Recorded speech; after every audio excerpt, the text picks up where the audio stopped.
আপনি দেখছেন যে অর্থনীতি খুব এগিয়ে যাচ্ছে, দেখবেন এই যে কাগজের টাকা তো যাবেই, পুরো ওয়ার্ল্ডের ব্যাংকিং সিস্টেমটাই হুমকির মুখে ইনশাআল্লাহ। তো শেষ জামানার এই ফিতনাময় যুগটা এমন হবে যে বাহ্যিকতা আর বাস্তবতার মধ্যে আকাশ পাতাল পার্থক্য দেখতে পারবেন। এটাই সেই যুগ যখন নবী সাল্লাল্লাহু আলাইহি ওয়াসাল্লাম বলছেন শেষ জামানায় সত্যবাদী মানুষদেরকে বলা হবে মিথ্যাবাদী, আর মিথ্যাবাদী সবগুলোকে বলা হবে সত্যবাদী। আমানতদার ব্যক্তি, পরম আমানতদার, তাকে বলা হবে খেয়ানতকারী, আর যে ব্যক্তি খেয়ানতকারী রিনাউন্ড, তাকে বলা হবে আমানতদার। সবচেয়ে নিচু স্তরের মানুষকে সবচেয়ে উঁচু আসনে বসানো হবে, এমনও আসছে। এই কারণে দেখবেন যে ওয়ার্ল্ড অ্যাফেয়ার্স নিয়ে কোনো কথা বললে বলে ভবিষ্যৎবাণী হচ্ছে, অথচ এটা বাস্তব বর্তমান সেটা খেয়াল নাই, যেটা বাস্তব বর্তমান সেটাকে ভবিষ্যৎবাণী করছে। পুরো ওয়ার্ল্ডের ইকোনমিক সিস্টেম একটা ভয়ঙ্কর হুমকির মুখে আছে। বড় বড় যারা ইকোনমিক্সট এবং যারা মিলিটারি অ্যাফেয়ার্স নিয়ে পড়াশোনা করেন তারা বলছেন যে এই বিষয়গুলো ওয়ার্ল্ডের সামনে দাঁড়িয়ে আছে। আর পড়াশোনা করে কোরআন সুন্নাহর জ্ঞানের সাথে এই যুগোপযোগী জ্ঞানগুলোকে একত্রিত করে যখন আমরা এগুলোর সলিউশন দেওয়ার চেষ্টা করছি, বলছে গণক, বলছে ভবিষ্যৎ বক্তা, বলছে অমুক তমুক। অথচ ইসলাম আলেম ওলামা এবং যারা দিনের দায়ী মোবাল্লেগ, তাদের কাছ থেকে জনগণ আসলে আশা করে কি? আপনারা কি আমাদের কাছে শুধু এটাই আশা করেন ওয়াজ মাহফিলের এখানে বসবো, সুবহানাল্লাহ বলা শেখাবো, আলহামদুলিল্লাহ পড়লে কত নাকি হয় এটাই শেখাবো, হ্যাঁ মাসলা মাসাইলগুলো শেখাবে, এতটুকুই যথেষ্ট? হাত বাঁধবেন কোথায়, রফুলিয়া দেন করবেন কি করবেন না, আমিন জোরে নাস্তা, এগুলো নিয়েই কথা বলবো খালি? আমরা কি খালি এই আধ্যাত্মিকত্বের বিষয়গুলোই, ইবাদত বন্দিকের জীবনের কথাগুলোই বলবো? ইসলামে কি ইকোনমিক কোনো সেকশন নাই? ইসলামে কি পলিটিক্স নাই? ইসলামে কি জিও পলিটিক্স নাই? ইসলামে কি অন্যান্য ফিলোসফিক্যাল থটসগুলো নাই? তাহলে যুগ এবং জিজ্ঞাসার সমাধান আপনারা আমাদের কাছে আশা করেন কি করেন না? যুগ এবং জিজ্ঞাসার যে সমাধান, এটা তো আপনার আলেম ওলামার কাছে আশা করবেন, তাই নয় কি? না কার কাছে আশা করবেন? কে দিবে আপনাকে সমাধান? এখন এই সমাধান দেওয়ার জন্য যোগ্যতা কি লাগবে? আপনাকে খিদির হতে হবে, খিদির আলাইহিস সালামের মতো দূরদর্শিতা সম্পন্ন হতে হবে। কিভাবে হবেন? ওই যে আল্লাহ পাক বলছেন আমি তাকে রহমত বা দয়া দিয়েছি। আগে দয়ালু হতে শেখেন, আগে মনের হিংসা দূর করেন, মনটা পবিত্র করেন। আগে পবিত্র হচ্ছে না, টেনশনের কিছু নাই। আল্লাহওয়ালা কোনো মানুষের কাছে আসেন, এসে পড়ে থাকেন, পবিত্র হয়ে যাবেন ইনশাআল্লাহ। আল্লাহওয়ালা যে মানুষরা আছেন, আল্লাহর মারিফতওয়ালা মানুষরা, তাদের কাছে সোহবতে গিয়ে পড়ে থাকেন 5 দিন 7 দিন 1 মাস 40 দিন, ইনশাআল্লাহ দেখবেন আপনি অনেক কিছুই শিখবেন।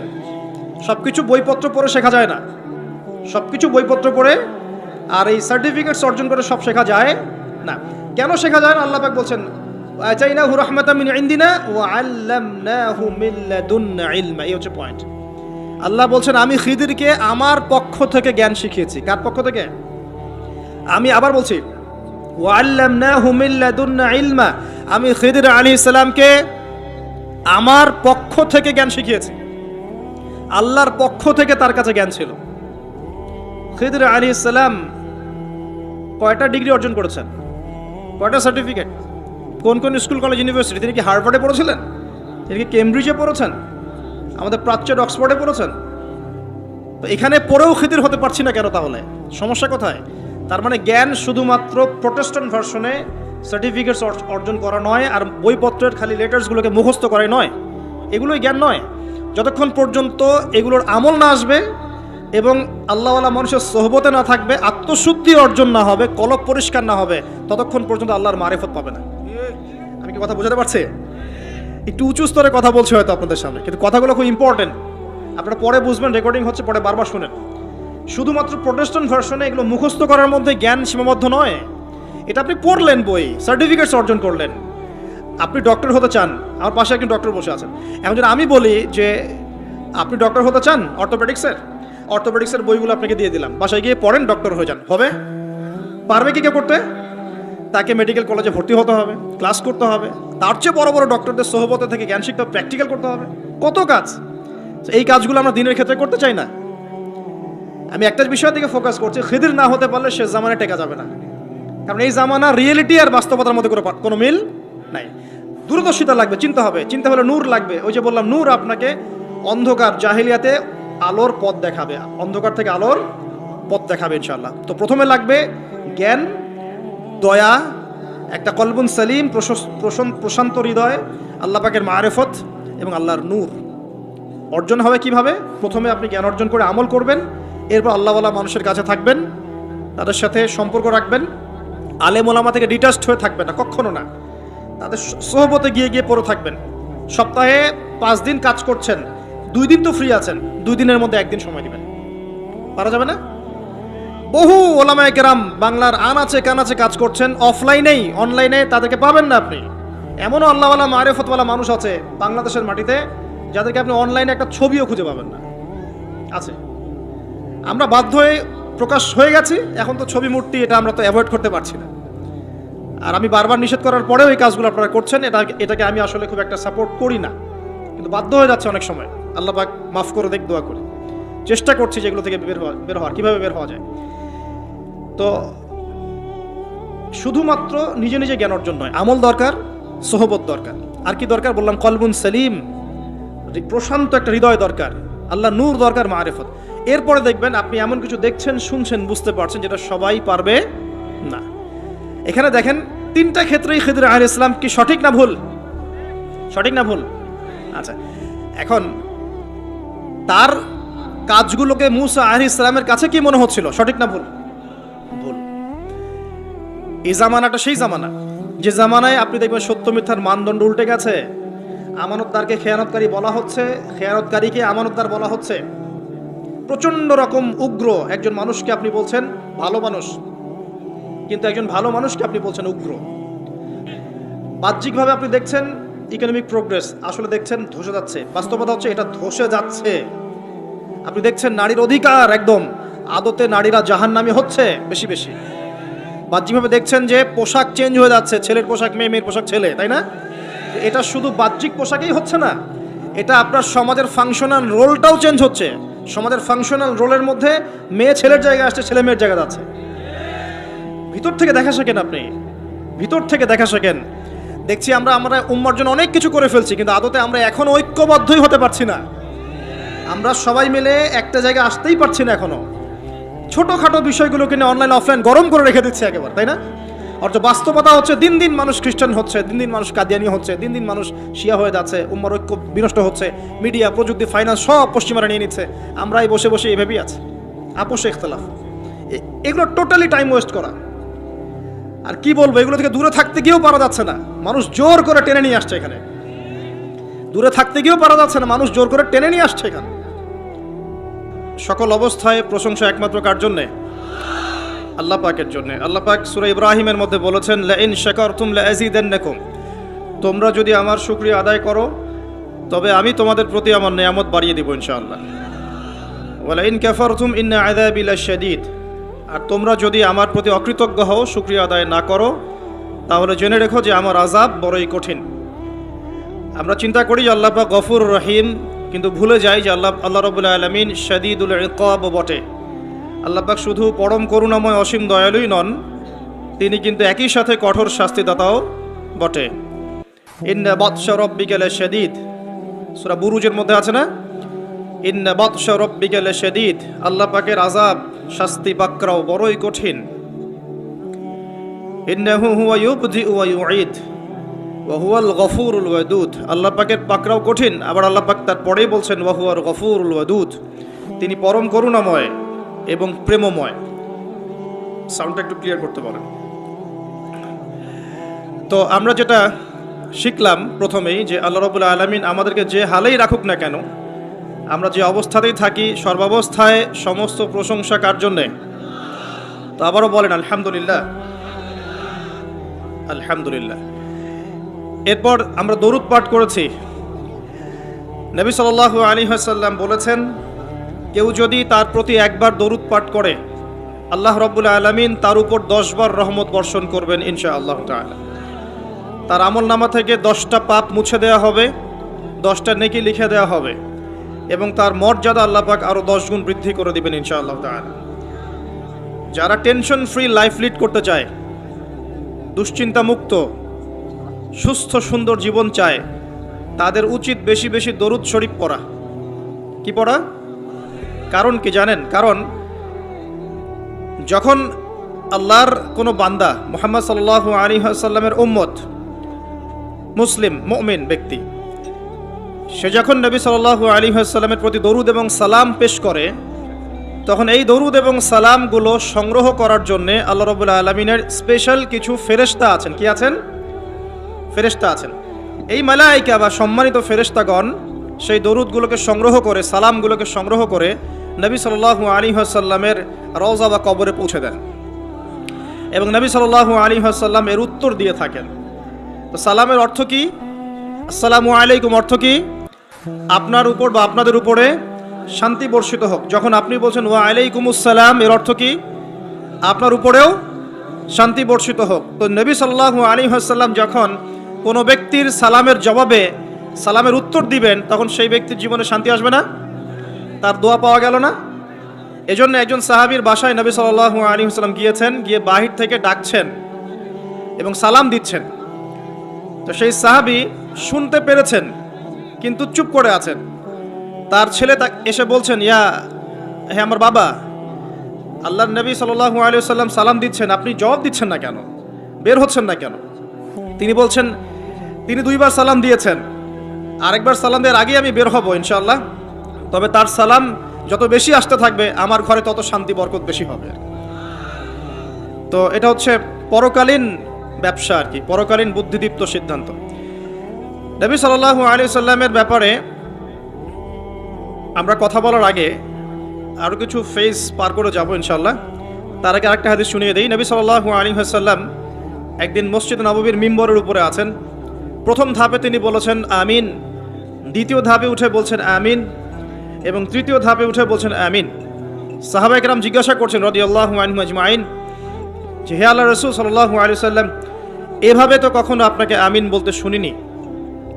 তখন নবীজি বলছেন, যখন আমি প্রথম ধাপে ছিলাম তখন জিবরাইল আলাইহিস সালাম এসে আমাকে বলছেন যে ধ্বংস হোক সেই ব্যক্তি, ধ্বংস হোক সেই ব্যক্তি যে ব্যক্তি তার পিতা মাতাকে পেয়েছে বা বৃদ্ধ পিতা মাতাকে পেয়েছে, দুজনকে বা দুজনের একজনকে পেয়েছে, তাদের খেদমত করে জান্নাত লাভ করতে পারে নাই, সে ব্যক্তি ধ্বংস হোক।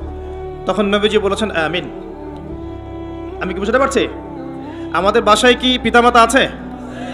পিতামাতার খেদমতের মধ্য দিয়ে জান্নাত অর্জন করার চেষ্টা করুন, আল্লাহ পাক তৌফিক দান করুন। আবার অনেক সময় বিপরীত চিত্র দেখা যায় যে অনেক পিতামাতা সন্তান সন্ততিদেরকে দ্বীন ইসলাম পালনে বাধা প্রদান করছেন। দাড়ি রাখলে বাধা দিচ্ছেন, টাকনুর উপর কাপড় পরলে বাধা দিচ্ছেন, নামাজ ধরলে, কোরআন তেলাওয়াত করলে, আল্লাহর পথে সময় দিলে, আল্লাহর পথে মেহনত করলে বাধা প্রদান করছেন। এটাও কিন্তু ঠিক হচ্ছে না। এর ফল আপনাকেই পরবর্তী জীবনে ভোগ করতে হবে। আমাদের প্রত্যেক পরিবারের ছেলেরা যেন এভাবে গড়ে ওঠে যে বাবা মারা গেলে জানাজার নামাজটা যেন পড়তে পারে, আল্লাহ তৌফিক দান করুন। দ্বিতীয় সিঁড়িতে নবী সাল্লাল্লাহু আলাইহি ওয়াসাল্লাম তখন বলছেন আমিন। কেন বলছেন? বিকজ জিবরাইল আলাইহিস সালাম এসে বলছেন যে সেই ব্যক্তি ধ্বংস হোক যে ব্যক্তি রমজান মাসকে পেয়েছে কিন্তু রমজান মাসকে পেয়েও নিজের গুনাহ মাফ করাতে পারে নাই, সে ব্যক্তি ধ্বংস হয়ে যাক। নবীজি বলেছেন কি? আমিন। তার মানে আমাদের আসন্ন যে রমাদান আছে, এই তো মার্চ মাসেই রমাদান চলে আসবে ইনশাআল্লাহ। আর সময় খুব দ্রুত চলে যাবে, কারণ এটা শেষ জামানা চলছে। বছর যাবে কিসের মতো? মাসের মতো। মাস যাবে সপ্তাহের মতো, সপ্তাহ যাবে দিনের মতো। এই যে আজকে জুমার দিন, এই গত জুমায় আর এই জুমার মধ্যে সময়ের খুব বেশি পার্থক্য পেয়েছেন? সময় সংকীর্ণ হচ্ছে, অর্থ হচ্ছে সময়ের বরকত উঠে যাচ্ছে। কি উঠে যাচ্ছে? বরকত। এই যে ঢাকায় আমরা দেখি যে মানুষ মেটেরিয়ালিজম জীবনযাপন করে, সবাই মেটেরিয়ালিস্টিক, বস্তুবাদী। তো ছোটাছুটি খালি সকাল থেকে রাত পর্যন্ত শুধু ছোটাছুটি। তাদের মধ্যে অল্প কিছু মানুষ পরকালীন স্বার্থে ছোটে, বেশিরভাগ মানুষই দুনিয়ার স্বার্থে ছোটে আর কি। তো দুনিয়ার স্বার্থে ছোটা মানুষগুলোকে আল্লাহ পাক রাস্তার মাঝখানে ট্রাফিক জ্যামে বসিয়ে রেখে দেন। দুনিয়ার জন্য ছুটছিস, ছুট এখন।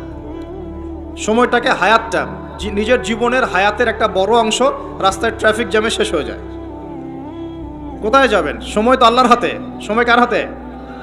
আল্লাহর হাতে। আল্লাহ পাক যেভাবে ইচ্ছা সময়কে আবর্তিত করবেন।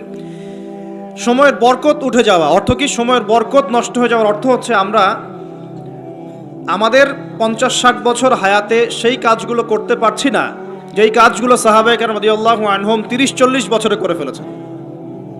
মুয়াজ বিন জাবাল রাদিয়াল্লাহু আনহু নাম শুনেছেন? 39 কি 40 বছর, কোন বর্ণনায় 36 বছর তিনি বেঁচে ছিলেন। তিনি 36 বছরে ইসলামের জন্য যা করেছেন, আমরা কি 100 বছরে সেটা করতে পেরেছি? সম্ভব? সময়ের বরকত উঠে যাচ্ছে। তো এই যে রমাদান বলছিলাম, খুব তাড়াতাড়ি দেখবেন রমাদান চলে এসেছে। আর রমাদান মাসের সবচাইতে গুরুত্বপূর্ণ বিষয়টা হচ্ছে আল কোরআন নাজিল হওয়া। কি নাজিল হওয়া? শাহরু রমাদান আল্লাযী উনজিলা ফীহিল কোরআন। রমাদান সেই মাস যেই মাসে কি নাজিল হয়েছে?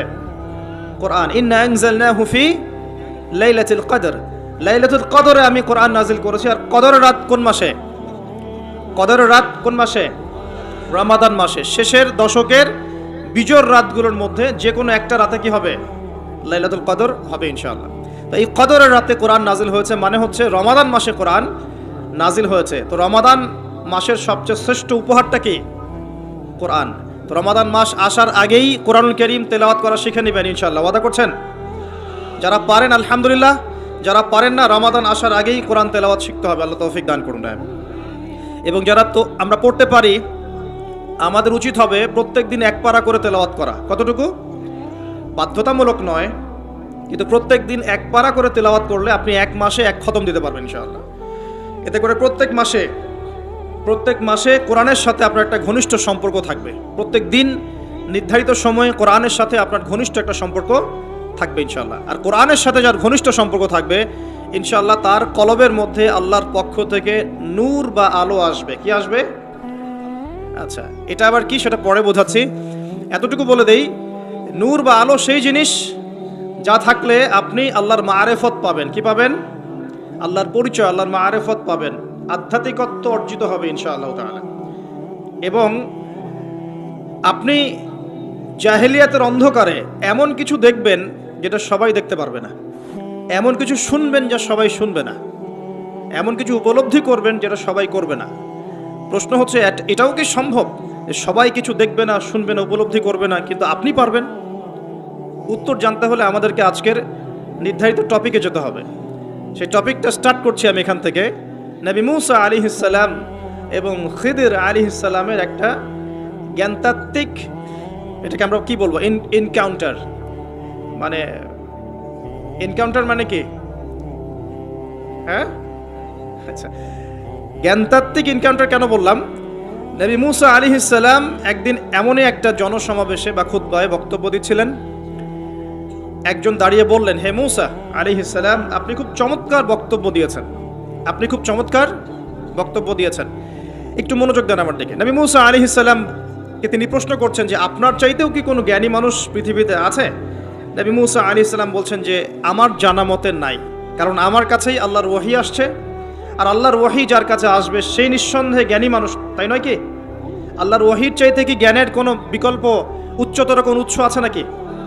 কোরআন এবং সুন্নাহ এর বাইরে কি জ্ঞানের এর চেয়েও বড় কোনো উৎস আছে নাকি? আছে?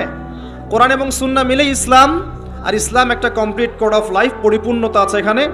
এটাকে হক বলা হয়, সত্য বলা হয়। আর আল্লাহ পাক সূরা কাহফের 29 নম্বর আয়াতে বলেছেন, ওয়াকুলিল হাক্কু মির রাব্বিকুম, হক বা সত্য সেটাই যেটা তোমার রবের পক্ষ থেকে কি হয়? নাজিল হয়। তাহলে হক বা সত্য কোনটা? আমার সাথে কথা বলেন। সত্য মিথ্যা, ন্যায় অন্যায়, হক বাতিলের চূড়ান্ত মানদণ্ড কোনটা? মানুষের জ্ঞান না আল্লাহর ওহী?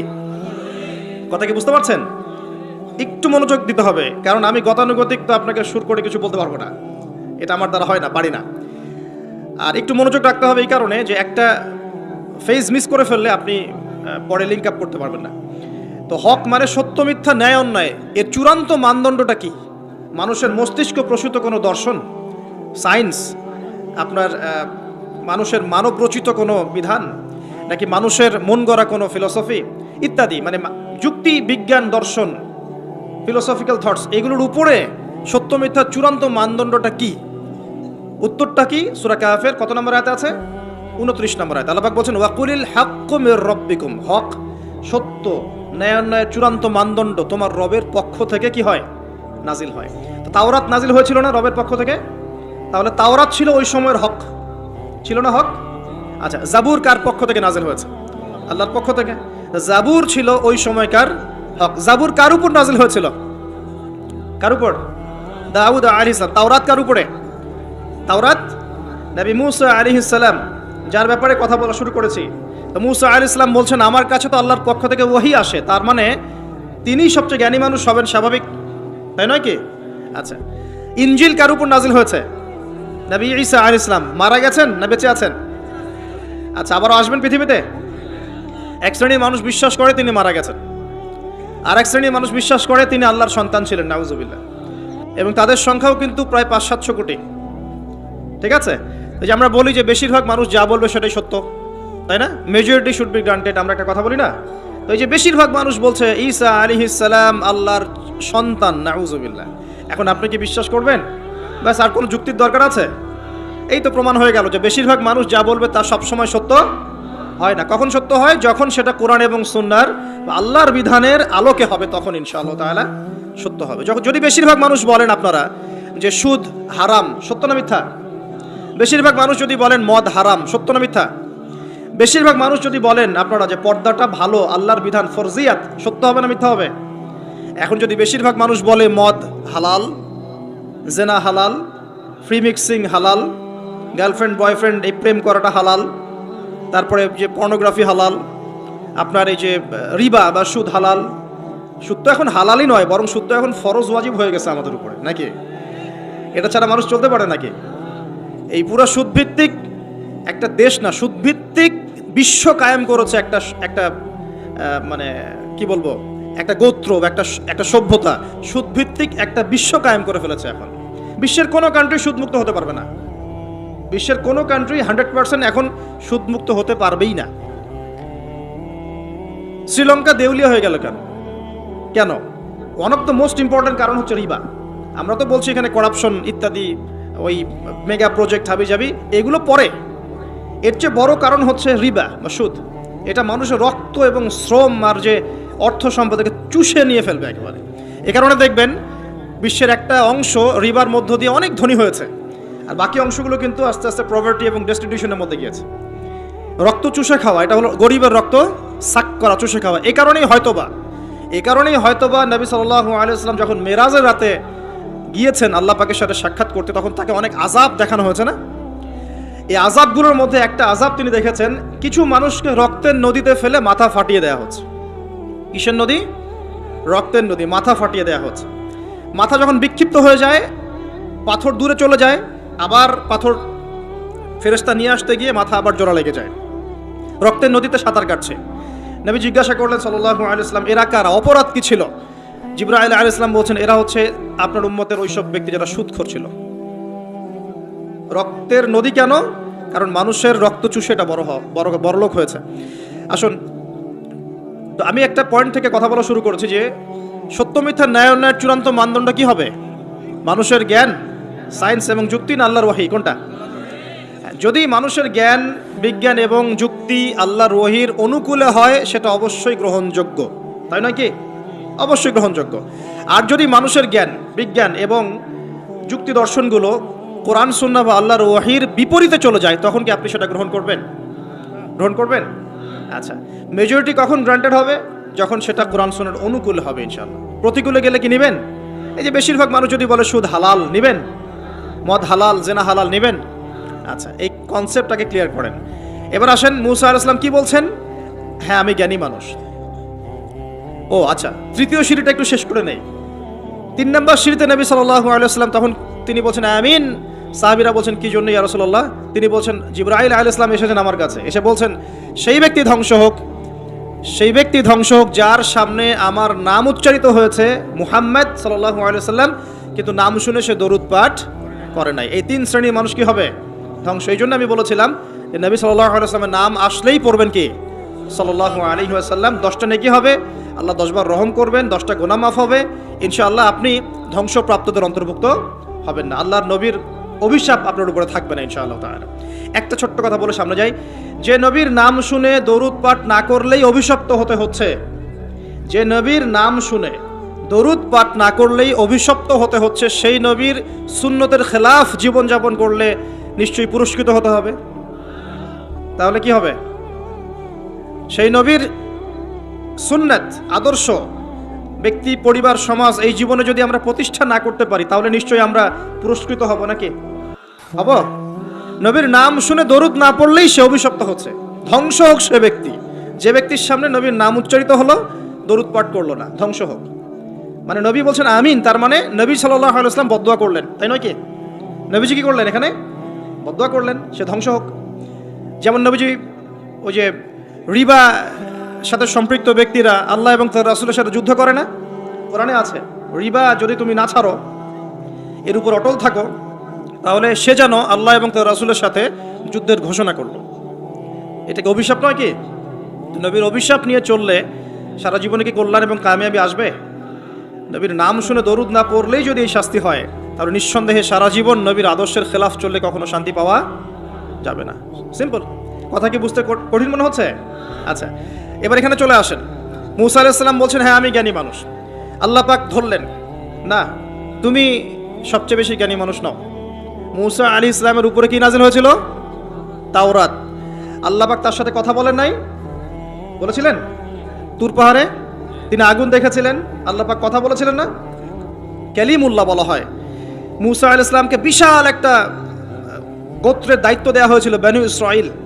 এবং কোরআন খুললে আপনি প্রত্যেকটা জায়গায় দেখবেন মুসা আর ফেরাউন, মুসা আর ফেরাউন, তাই নয় কি? এত বড় একজন জলিল এবং কাদের নবী, আল্লাহ পাক তাকে বলছেন, না তুমি সবচেয়ে জ্ঞানী মানুষ নও। তিনি প্রশ্ন করছেন, তাহলে কে সেই জ্ঞানী মানুষ? তিনি অস্থির হয়ে যাচ্ছেন। আল্লাহ, আমি তার সাথে দেখা করতে চাই, I want to meet him, আমি তার সাথে দেখা করতে চাই। সে কোথায়? প্রয়োজনে তার সাথে দেখা করতে যদি আমাকে যুগ যুগ ধরে চলতে হয়, রাস্তায় হাঁটতে হয়, তাও হাঁটবো। কথা বুঝতে পারছেন? আল্লাহ পাক বললেন, ঠিক আছে।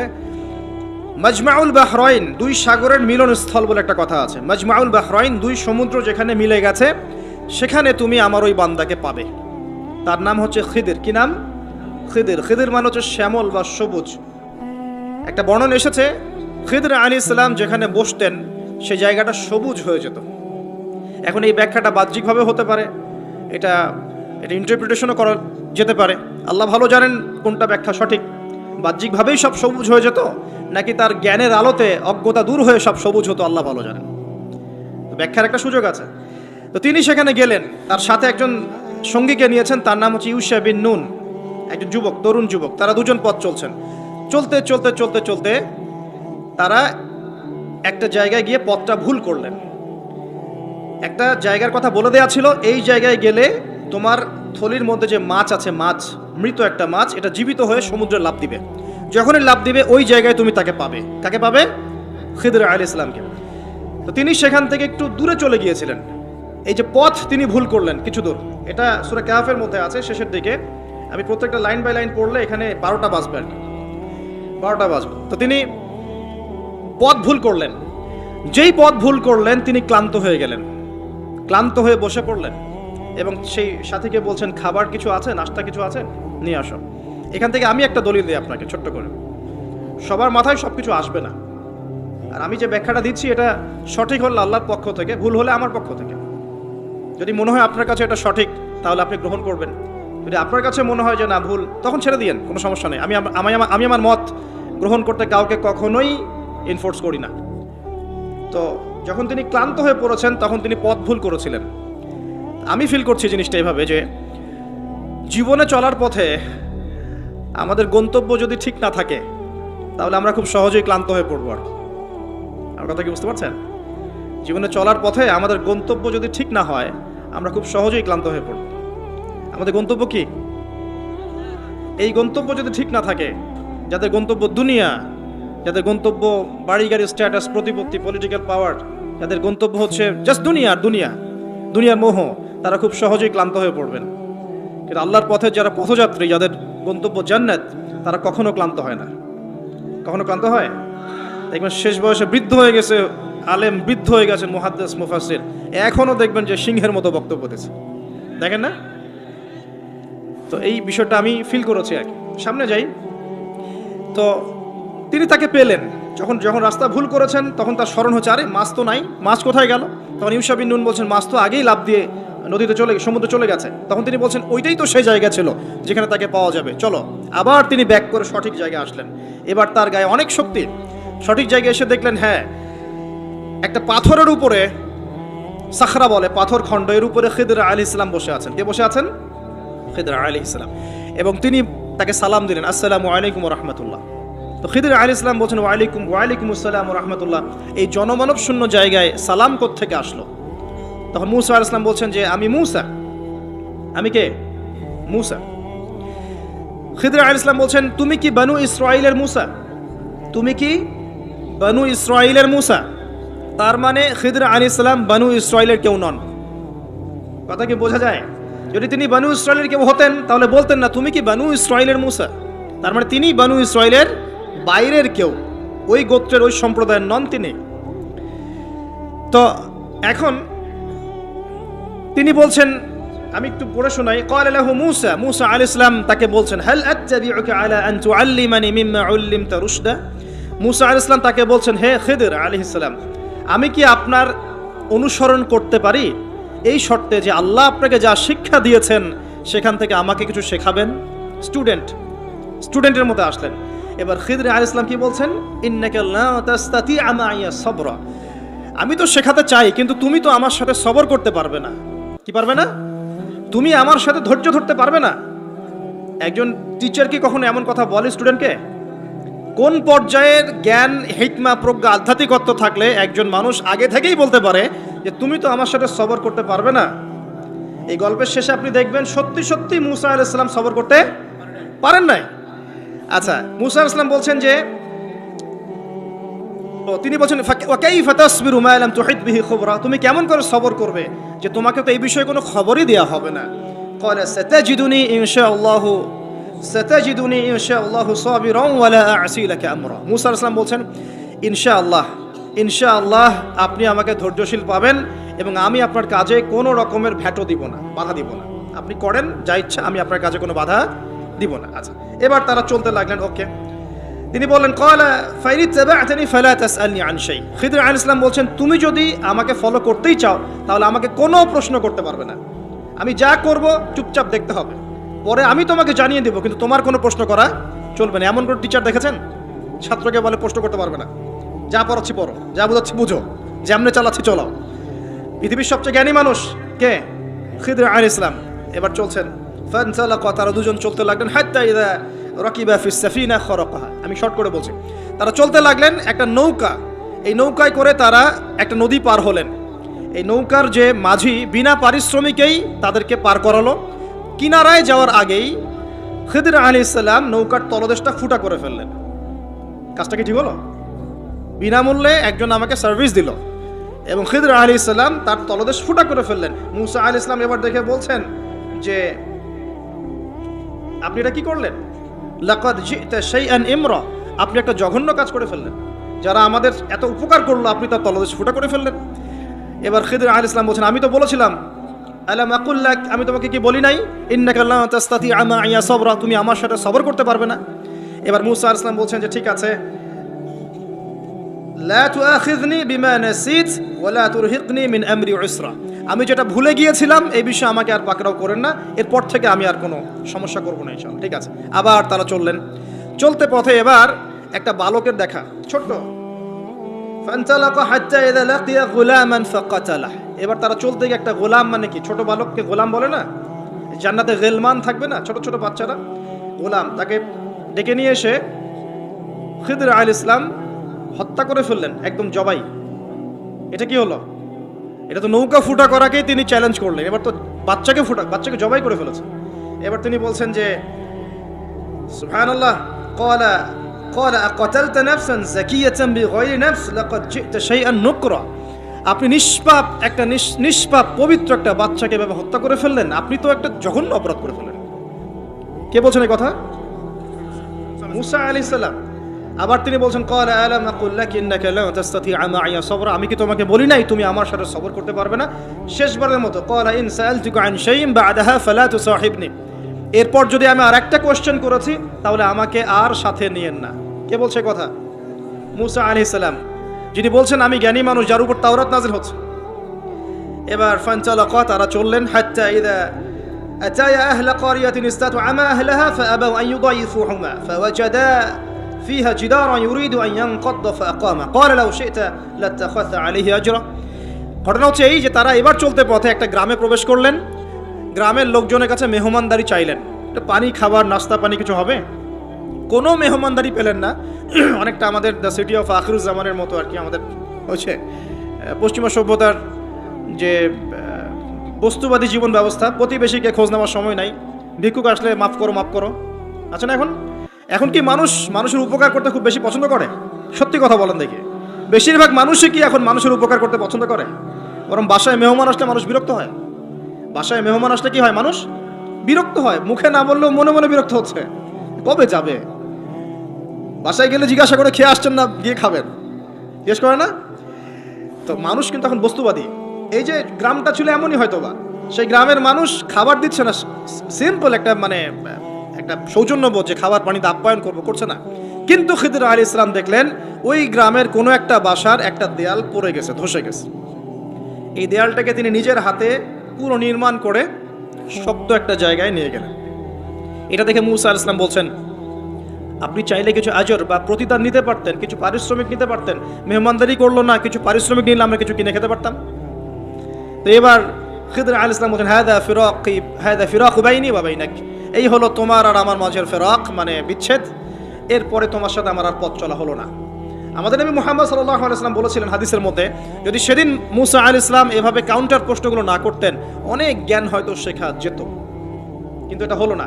প্রথমে যে বলেছেন খিদর আলাইহিস সালাম, ইন্নাকা লা তাস্তাতিআ মাইয়া সাবরা, তুমি আমার সাথে সবর করতে পারবে না, এটা কি ফলেছে না ফলে নাই? ফলেছে না ফলে নাই? আচ্ছা, এবার চলেন সামনে। তিনি বিচ্ছেদের আগে বলছেন, ঠিক আছে, যাওয়ার আগে আমি তোমাকে জানিয়ে দিব কি কারণে আমি এই কাজগুলো করেছি।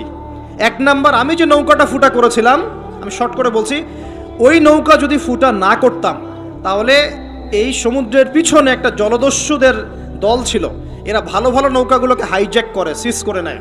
এই নৌকা ফুটা আছে, এই নৌকা তারা নিবে না। বাহ্যিক চোখে মনে হচ্ছে যে আমি ওই ব্যক্তিদের ক্ষতি করেছি, কিন্তু আসলে আমি ওই ব্যক্তিদের কিন্তু উপকার করেছি প্রকৃত অর্থে। তুমি সেটা বুঝতে পারো না, কারণ তুমি বাইরের চোখ দিয়ে দেখেছো, আর আমি আল্লাহ পাকের মারেফত দিয়ে দেখেছি।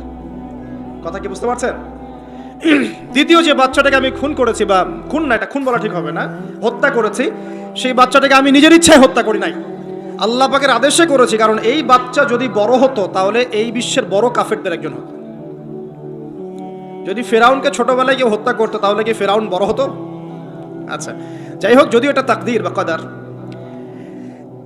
এটা আমি আল্লাহর আদেশে করেছি, আমি নিজের মন গড়া কোনো দর্শনে কাজটা করি নাই, আল্লাহর হুকুমে করেছি। তৃতীয় যে দেয়ালটা আমি নির্মাণ করেছিলাম, ওই বাড়িতে থাকে দুইজন এতিম বালক, যাদের পিতা এবং মাতা খুবই সৎ ছিল। কি ছিল? সৎ ছিল। এখানে একটা ছোট্ট কথা বলে দেই, আপনি আমি যদি পিতামাতা হিসেবে সৎ হই, সৎ হই, নেককার মুত্তাকি পরহেজগার হই, আমাদের বংশধরদের ভালো মন্দ দেখার দায়িত্ব আল্লাহ পাকের।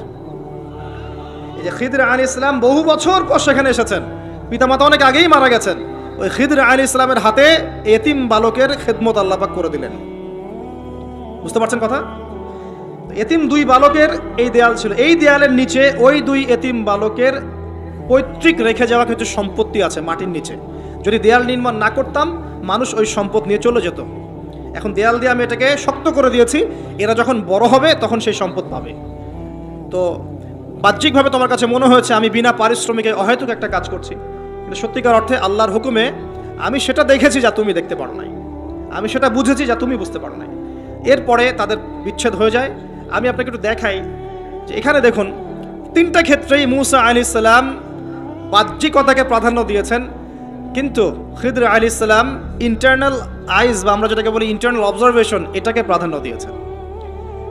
আপনি আর আমি যদি খিদর আলাইহিস সালামের মতো মুত্তাকি, পরহেজগার, জ্ঞানী, নিরহংকারী এবং বিনয়ী হতে পারি, কোরআন এবং সুন্নাহর মানদণ্ড চর্চা করে, ইখলাস ঠিক রেখে, নিয়াত ঠিক রেখে, শুধুমাত্র আল্লাহ পাকের সন্তুষ্টির জন্যে আল্লাহর পথে দাওয়াতের কাজ, মেহনতের কাজ, দিনের প্রচার প্রসারের কাজ করতে পারি, ইনশাআল্লাহ তাআলা আপনার যদি হৃদয়টা কলবুন সালিম হয়, কলবের মধ্যে নূর থাকে, আল্লাহর মারিফত থাকে, ইনশাআল্লাহ আপনি এমন কিছু দেখবেন যা সবাই দেখবে না, আপনি এমন কিছু শুনবেন সবাই শুনবে না, আপনি এমন কিছু উপলব্ধি করবেন যা সবাই করতে পারছে না।